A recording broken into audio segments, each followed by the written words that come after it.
ल भनेको ल भन्छस् हुन्छ भन्नुहुन्छ हुन्छ म को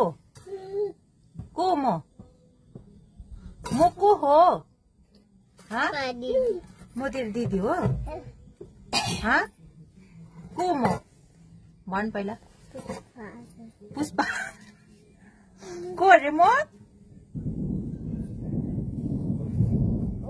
मम्मी हो भन् कसको मम्मी हो म त भाइको मम्मी पो होइन है म भाइको मम्मी होइन है यो के रहेछ यहाँ हेर न भाइ यहाँ हेर त किन भएको खेल्नु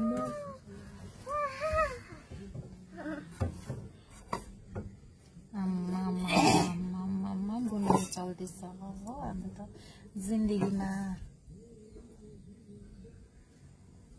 अझै एउटा